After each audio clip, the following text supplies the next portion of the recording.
And welcome back to Love Your Food. This week we have this amazingly delicious and incredibly rich cashew coconut chicken curry. This is based on a couple of different Indian recipes that we've come across, and absolutely delicious. It's got a lot of ingredients, so we're gonna get started and show you some of those ingredients. So we're starting with some onions.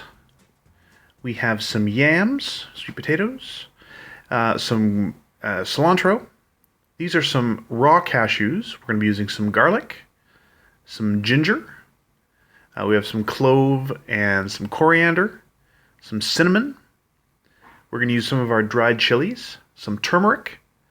We also have some fennel, some allspice, cumin, fenugreek, and cardamom. We're going to be using a little bit of okra in this. That is some lemon juice. That is green mango powder and some flake coconut, some dried shaved coconut. We're going to be using some coconut oil to cook this in, chicken broth, a little bit of tomato paste, and some coconut cream.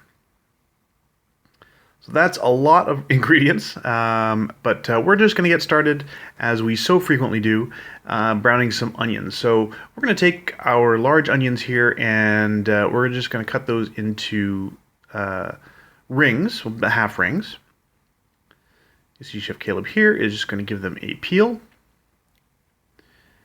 And then we're going to brown these pretty well. We're going to make sure they're good and wilted. They're going to get added quite late into the curry making process, but we're going to start by getting them done because this does take a little bit of time. You want to do this over a low heat for quite a long time to get a really nice result. So that's about the size we want of those. Like I said, we're doing half rings. We're just going to add that to some melted butter in a hot pan. But we don't want it too hot. We really don't want to get a whole lot of searing. We don't want to get a lot of color on these. We want these to very slowly wilt, and we want them to very slowly change color. Right now they're just starting to sweat a little bit here. You can see them just starting to wilt, but this is the sort of yellow color, the golden color that we're looking for. We really want to encourage that without getting a whole lot of searing. So you want to keep it on a low temperature, let the juices of the onion come out.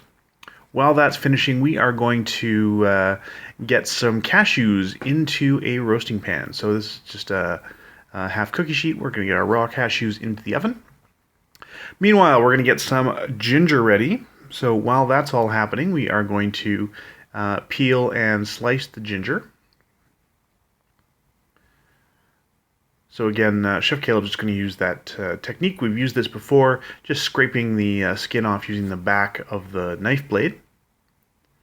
And any bits, little pits or anything that you can't see, you can just cut that off. So from there, we are going to use some garlic. I'm just going to cut the stem ends off of those. And we're going to just sort of chop the garlic and the ginger together until it's pretty fine. Now, what we're going to do here is something you've seen Chef Caleb do before, where he is going to add a little bit of salt to this, and we're going to smash it into a paste. So you want to get it reasonably fine, especially the ginger, because it is quite fibrous, so you want to make sure it's in small enough pieces that this will work for. And then this is how a really good technique for making this into a good thin paste that is going to have a lot of flavor. Meanwhile, our whole spices, we're just going to get everything into a pan. We just want to toast this to wake up the flavor a little bit, so everything except the green mango powder. Now, once your cashews have reached about this stage, you can see some of them are quite toasty, some of them not quite, is in the middle. So we're just going to toss those a little bit. These are pretty much done. You can toss them back in the oven if you like to give them a little more time. But remember, they will carry over some. So we've just added the green mango powder to this, and everything is good and hot in there, so we are ready to go with this. This is just about ready, and we're going to toss all of this into our spice grinder. Now this is the first of 2 times we're going to be using this today. So we're going to get all of our spices into the spice grinder, and we want a good fine powder. It's okay if there's still a few little pieces in there, but this is all going to go on the chicken, which we didn't show in the ingredient shot, the one we missed. So we're going to add that to that nice paste we made from the ginger and garlic.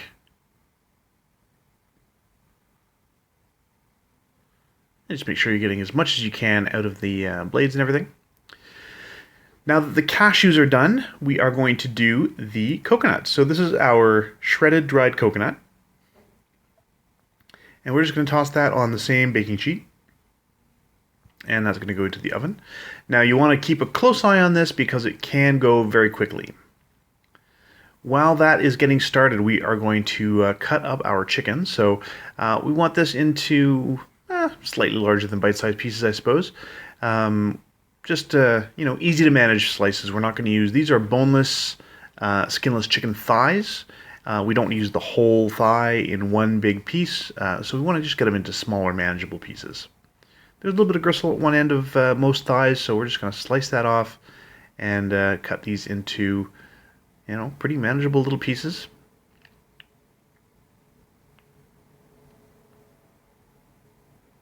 That's about as big as we're going to get those. And we want to sort of mix the spices together with that paste until it makes a little bit of a clumpy paste, I suppose. This is going to be what we're going to add our raw chicken to. So we're just going to get all of our chicken into that bowl with the spices and the ginger and garlic paste. Make sure, as always, when you're dealing with raw chicken, that you keep your surfaces clean. You don't want to risk cross-contamination. So we're just going to give this a good stir to make sure that the pieces of chicken are going to be well coated. A good coating of that spice on everything.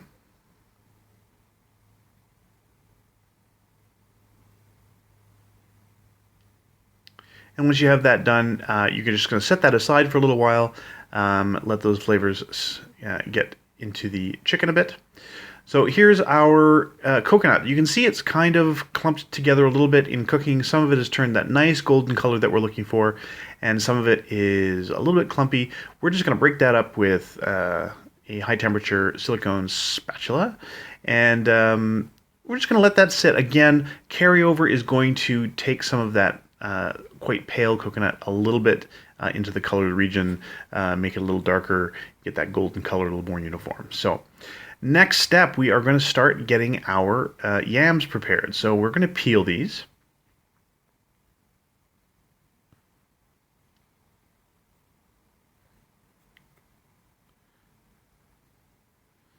And then once they're peeled, Chef Caleb's just going to cut these into, again, we want pretty small pieces. This is, we use yams in a few different recipes on this channel, and sometimes we leave them in quite big pieces so that they cook for a long, long time. In this case, we're going to cut them a little smaller because we do want them to cook at a pretty quick pace for this recipe. It's not going to be stewing for a long, long time, so as you can see here, a little closer to bite size, a little smaller. We're also going to cut up our okra. Now, this is not going to be hitting the pot until very close to the end, but it's good to have it done in advance so that all your prep work is done, your mise en place is ready. So we're going to start in our Dutch oven here with some coconut oil, and we're just going to let that get a little bit melted in there. You can also, if you don't want to use coconut oil, we're using it because it really sort of doubles down on the coconut flavor in this. But you can always use, the high smoke point oil of your preference, or even something like ghee, which is an Indian clarified butter, which works just fine for this. Now we want to give our yam a little bit of a head start because it's tougher than most of the other things we're cooking today. So we're just going to put that in our hot pan to let that cook for a little while. Make sure it's got a good coating of the coconut oil on it, and once it has started to cook a little bit, we're going to add our onions that we softened in the other pan and our cinnamon stick. The cinnamon stick did not go into the spice grinder. We're just going to use that for flavoring. We're going to pick that out before we eat it. So we're just going to give this a little stir, and again, we're making sure that those those yams have a little bit of a head start. Once you see them getting a little soft around some of the edges, we are going to add some of our chicken stock.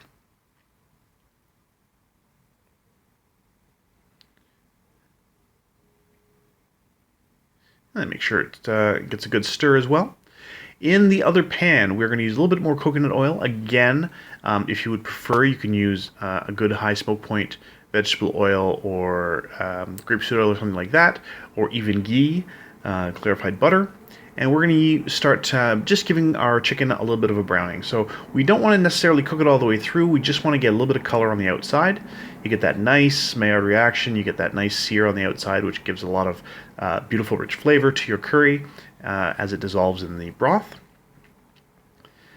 And you can tell when it's done because it'll sort of release itself from the pan when the first side is done. You don't want to really be tugging it off the pan. These are non-stick pans, but they're really interesting because they do allow a fond, the little brown bits at the bottom, to stick to the pan. So really, really useful. So our toasted cashews, most of them, not all of them, and all of the coconut are going to go into our spice grinder now. This is actually, by the way, a really great way to clean out your spice grinder. You can see some of it is stuck to the bottom as kind of a butter, like a cashew butter, almost more like a halva, I guess. But we'll be able to get that out.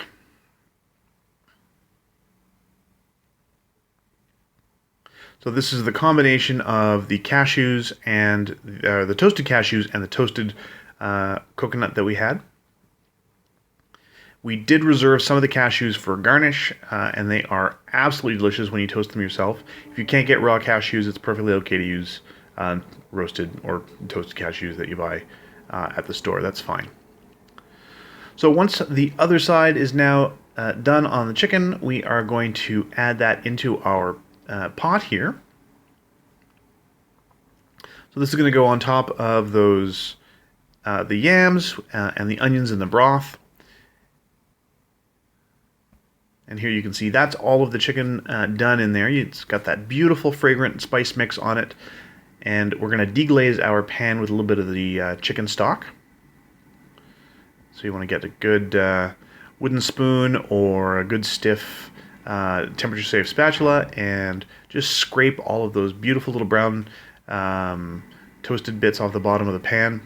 Just delicious, lots of flavor in there, and we're going to add that on top of our chicken. Also, just little remnants of that spice, really fantastic. I wish I could somehow convey the aroma of this at this point because it smells absolutely amazing. You see Chef Caleb here is combining the tomato paste with the lemon juice. Now this does a couple of things. Number one, it sort of helps dissolve the tomato paste to prevent it from clumping, and it also makes it easier to add everything all together. Mostly it avoids the clumping of the tomato paste because it's really annoying to make your nice sauce and then have these big clumps of tomato paste in there. So we're adding our cashews and coconut as well at this point.